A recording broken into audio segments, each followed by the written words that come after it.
Hey everybody, back again for some more Model 3 information.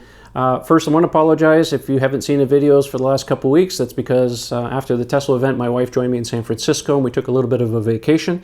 I just put out 3 video segments, and if you care to watch that, then help yourself. I think they're a little bit fun. Anyhow, let's get in some Model 3 information. Now, since the Tesla event, there's been some information that has come out since that's of technical nature, so I thought we'd take a little bit of a deep dive into that. We'll talk about some Model 3 pricing, some Canadian pricing, and I'll give you some closing thoughts on the whole Model 3 situation. Anyways, let's get right into it. So recently there was a document that just came out from the EPA, that's the Environmental Protection Agency in the US, and it reveals some interesting information about the Model 3. The first thing is that the Model 3 has a 258 horsepower rear motor.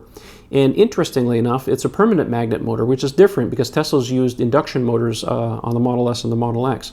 Now what this does is that it makes for a smaller and more efficient motor, which is perfect, of course, for the Model 3. And this is my personal opinion here. Because these use rare earth magnets, it just shows that Tesla has some very good contracts in place to keep the Model 3 pricing in check. Now, Tesla also revealed in the recent financial call information that they're targeting for 25% gross margins on the Model 3. This is unheard of in this market segment. What it does is that it just solidifies, again, in my opinion here, that we're looking at some massive cost savings from economies of scale. So Tesla is definitely on the ball with Model 3, so good news that way. Now, the other big elephant in the room, of course, is how big is the battery pack on the Model 3. Now, interestingly enough, of course, we got that information. The EPA has revealed that the long-range Model 3 has an 80 kilowatt-hour battery pack. Now, I know what Elon has said in the past, and up until recently, of course, because they're doing a capital raise again to expand Model 3 production. He said that the lower-end battery pack is going to be above 50 kilowatt-hour, and the high-end battery pack, he said, is not bigger than 75. So either way, 75, 80 kilowatt-hours, it's still great, still gives us 310-mile range, which is excellent. Again, we don't have information specifics on the smaller battery pack because, again, it's not in production yet, and it won't be in production until sometime in November. The other bit of information I was able to glean at the Tesla event is Tesla's not going to be badging the Model 3s. They're not going to be putting the size of the battery pack on the back. And the reason I was given is because they felt that battery sizes, kilowatt hours, efficiency calculations, call it what you will, is too confusing to new buyers. Now, early adopters can get past this because, of course, early adopters, we're technical in nature and stuff, but the new public coming in is too confusing. So they're doing away with that. They're changing the narrative. They're going to range, and that's the only thing they really want to talk about. I saw release candidates, and I've seen production cars. None of them have any badges. Even the one that I rode in, no badges whatsoever. There are also rumblings internally, and I've heard that they may even do the same thing on the Model S and the Model X eventually. So can't confirm that yet, but that may happen. Don't be surprised if they go that route too. Now, the Model 3, even though it doesn't have a battery badge, doesn't even have a badge that says Model 3 on it. I think Tesla is just going to assume that everybody knows what a Model 3 looks like. So we'll see how that plays out, but for now, no badges. We don't have any specs on the front motor because, again, all-wheel drive is not in production yet, but if I was to take an educated guess, I would suspect that the front motor, based on the spread between a 75 and a 75D that Tesla makes, is probably going to be in the vicinity of about 150 horsepower. Elon has said recently, again, reiterated that the front motor is really tuned for highway driving and the rear motor is more for city driving. So take it as you will, it just makes sense that they would go somewhere in there. So I could be wrong, but we'll see how it plays out. Let's get into some specs. So the standard Model 3 specifications are as follows. The range, as we know, is 210 miles. That equates to 338 kilometers. The acceleration is 0 to 60 miles per hour or 0 to 100 kilometers per hour in 5.6 seconds. The top speed is 130 miles per hour or 210 kilometers per hour. The supercharging rate, interesting, 130 miles of range per 30 minutes. The home charging rate on the smaller battery pack car will be 30 miles of range per hour at 240 volts on a 32 amp circuit. And the battery warranty is 8 years, 100,000 miles or 160,000 kilometers. The Model 3 long range specs, we're talking 310 miles of range, 500 kilometer range, a 0 to 60 acceleration or 0 to 100 kilometers per hour in 5.1 seconds. We're talking a top speed of 140 miles per hour or 225 kilometers per hour. The home charging rate is a little higher. It's 37 miles per range per half hour at 240 volts on a 40 amp circuit. And it has an 8-year, 120,000 mile or 192,000 kilometer battery warranty. Now let's talk about the specs equal on both cars. Both cars have a 4-year, 50,000 mile or 80,000 kilometer limited warranty. Navigation and maps are included. Wi-Fi and LTE connectivity included. A 60-40 split back folding rear seat. Integrated backup camera. Auto-dimming rear view mirror. One-touch windows throughout the whole car. Power mirrors. 12-volt power outlet. The autopilot suite, again, just like Model S and Model X, is 8 cameras, a forward radar, 12 ultrasonic sensors, and active safety technologies including collision avoidance and automatic emergency braking included. The Model 3 has 6 front row and 2 side curtain airbags, 2 latch attachments in the second row. Latch is an acronym. It means lower anchors and tethers for children. Those are the, for the seats and the booster seats for children. The car also has electronic stability and traction control, an anti-theft alarm system, and a TPMS or tire pressure monitoring system. That's required by law. Now both cars also have a few more options. They both have a dual zone climate control, FM and internet streaming radio. Again, no mention of XM Sirius satellite. We don't know whether that's going to happen or not. It seems to be downplayed. Haven't been able to confirm that yet, so we'll have to pay attention and see if that changes. And of course, the cars come with a center console with open storage and 2 USB ports. So Model 3 has 2 wheel options. We've seen them before. The 18-inch wheels are those black covered aero wheels. I was able to confirm at the reveal event or the delivery event. I asked the Tesla rep specifically, what's the deal with those? And they are an aluminum rim underneath, and it's a hybrid plastic kind of, I don't know what kind of material it is, but the cover is removable. So if you don't like it, you can take it off and just have plain wheels underneath. And of course, the other wheel option is the 19-inch, what Tesla's calling the sport wheel. Now, because the configurator is not open to the general public yet, it's only open to employees at this point, Tesla has put all the specs and the pricing of the options and everything on the Model 3 webpage. I'll put a link in the video description. You can look at it for yourself. Now, they did confirm that a white interior option, those are the nice ultra white seats that are found on the S and the X, they're coming in the fall, and that they will add more options on the Model 3 in time. Again, this is not a sitting car. It's not going to sit still in terms of technology. They'll add more stuff in the future, just like they have with Model S and Model X. So if there's an option that you really wish it's not there, well, maybe you'll have to wait a little bit longer. They might add it sometime in the future. The standard seating on the car will be textile material. Now, textile is a word that Tesla uses as a euphemism for cloth.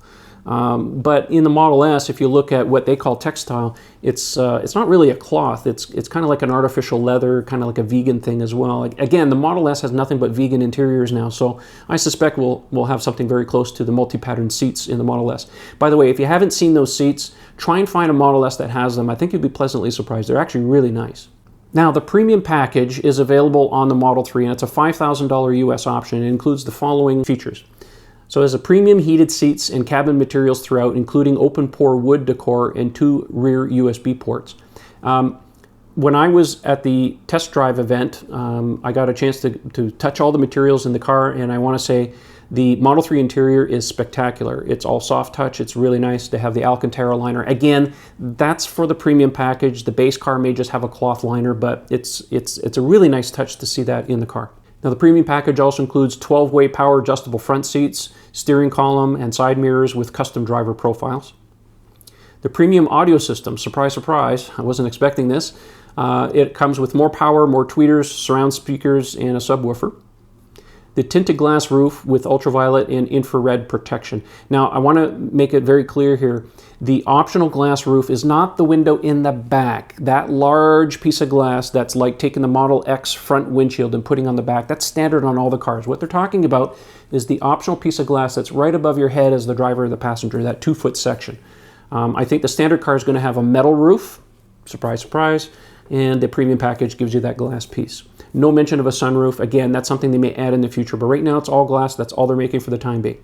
Premium package also includes auto-dimming, power folding, and heated side mirrors, LED fog lamps, and again, the center console comes with covered storage and docking for 2 smartphones, which is really cool. All the cars, again, at the delivery event were the premium package, and right underneath the screen there is a cubby that opens like this, and it has 2 USB ports underneath in the storage area, and you can thread 2 cables underneath the rubber cover, and they have little 90-degree right-angle USB ports that pop out, and you can put 2 cell phones side by side, so 1 driver and 1 passenger. I thought it was a really cool, neat feature, something that I hope that makes it into the Model S eventually. I'll talk about that in a little bit too.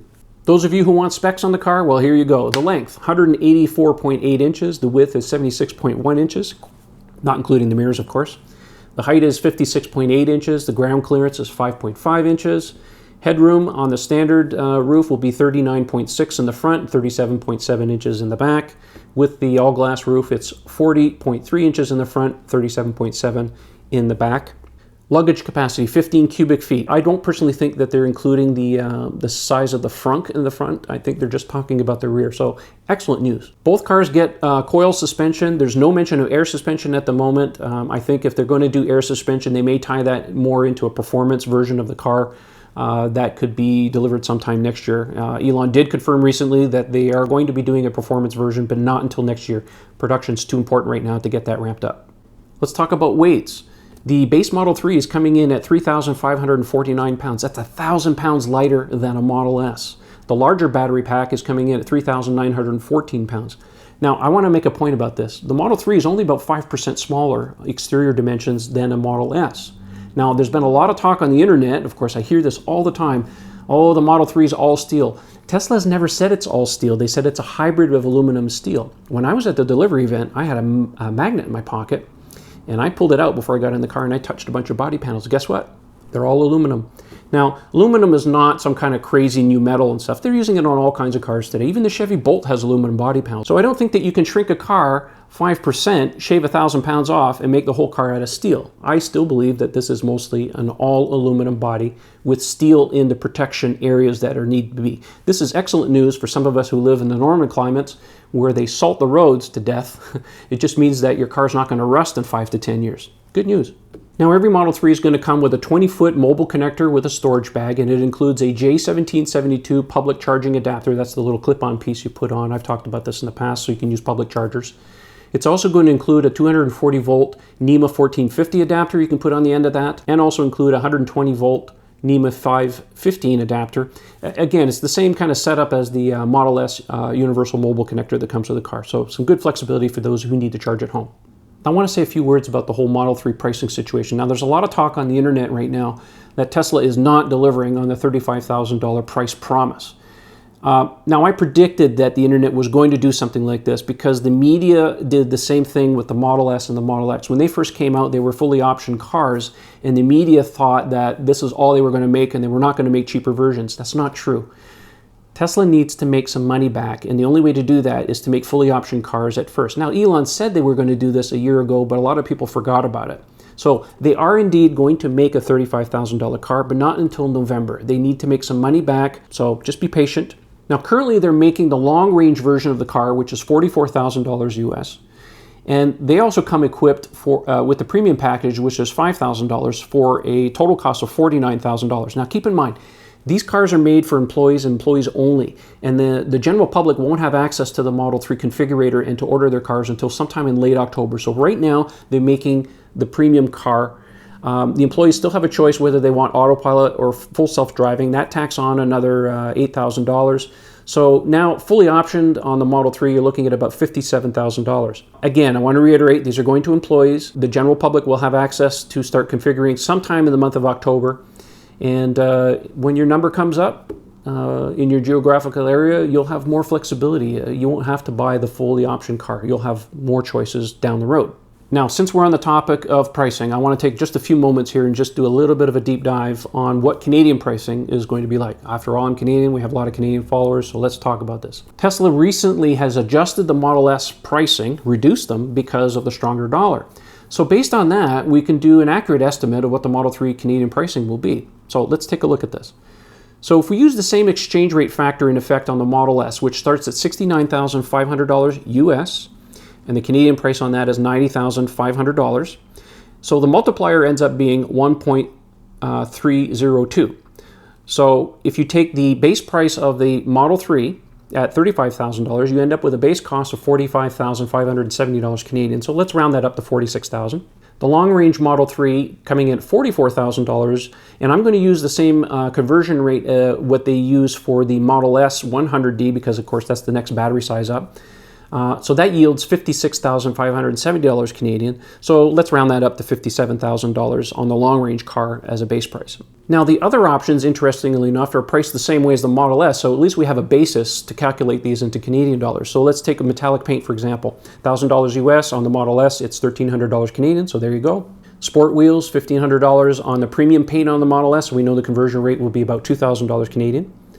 The premium package, $5,000 US, which coincides to exactly the same price as Enhanced Autopilot in US, so let's call that $6,600 Canadian, because that's what Enhanced Autopilot costs there.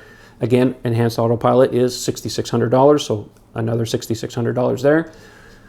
Full self-driving options, $3,000 US. On the Model S, it's $4,400 Canadian. So what does that do? It yields us a fully optioned out Model 3 coming in at $77,900 Canadian. Now, before you have a heart attack, I need to remind you that the base Model S, a 75, no D, just 75, has a base price of $90,050 Canadian. That's $12,150 more than a Model 3 fully optioned out, and it still doesn't have any options. So if you happen to live in BC, Ontario, or Quebec, you can have rebates up to $14,000. That keeps that price in check for you. It's not a cheap car, but again, it is more of a premium car, and I'll talk about that shortly. Let's talk about delivery estimates. Now, US customers right now can check their My Tesla account, and they'll get an approximate time frame for their delivery based on the reservation date. Now, it's also based on your geographical area too. Tesla has this information, that's why they're giving you a bit of a spread right now. Now, I also conducted an informal survey on our forum and on Twitter, specifically for Canadians, and uniformly it's showing late 2018 for everyone, and that's regardless if you're a current Tesla owner or when you reserved. So what it does is it indicates to me, this is my personal opinion, that what we're looking at here is a placeholder, just a placeholder, until Tesla gets a good handle on the production ramp. Keep in mind, they're also focusing on US deliveries, at least at first. So until the production ramp reaches a steady state of maybe about 5,000 cars, sometime in December, maybe January, we really won't have any idea as to when we can expect the cars here. Now, of course, in foreign markets, they're seeing the same thing, either late 2018 or sometime in 2019. Keep in mind, Tesla has over 450,000 reservations on the Model 3, and it's still increasing on average of about a daily rate of about 1,800 cars. So it's not surprising that they don't have any idea of when they're going to be able to get this into foreign markets. So keep in mind that if you keep checking your estimator, it's not going to make the car come any faster. Let's just wait until December and see what happens. And once they have a better idea of production, maybe those numbers might change. In the meantime, put some money in the bank and save up for your Model 3. I want to take a few moments here and talk about something. I have a bit of a bone to pick with Tesla in terms of them using the term mass market when they refer to the Model 3. When it comes to cars, when you say mass market to most people, including myself, most people think like a Honda Civic or a Toyota Corolla, we're talking a $20,000, $25,000 car. Model 3 starts at $35,000 US. That's not a mass market car. It might be mass market to Tesla in terms of volume production, but in the mind's eye, it's about price, and it doesn't fit that category. Sure, one could make an argument that gas and maintenance savings lowers the total cost of ownership on the Model 3 into the upper level of the mass market segment, but if you're going to go that far, why not do like they do with the Model S and talk about pricing with total incentives and gas savings to make it look better? Nope, $35,000, period. So Tesla, I know you're watching some of these videos. Please do us all a favor. Stop referring the Model 3 as a mass market car and call it what it really is. It's an entry-level luxury car. After all, you keep comparing it to the BMW 3 Series and the Audi A4, so be honest about it and call it Model 3 for what it really is. That's it for this segment, folks. Don't forget to follow me on Twitter. The handle is @Model3Owners. Don't forget to join our forum at Model3ownersclub.com. That's where all the discussions should be happening. And please subscribe to the YouTube channel. It really helps. I appreciate every one of you that subscribes. And don't forget, if you'd like, you can check out our Patreon page at patreon.com/Model3Owners Club. And if you'd like to support us, it keeps the channel going and keeps these videos coming back to you. Really appreciate every one of our subscribers and our Patreon members. And lastly, don't forget, we've got some really cool Model 3 t-shirts to show off your Model 3 cred. Just put out some new designs, so I hope you like them. Anyhow, that's it for today. We'll catch you on the next video. Thanks for watching. See you later.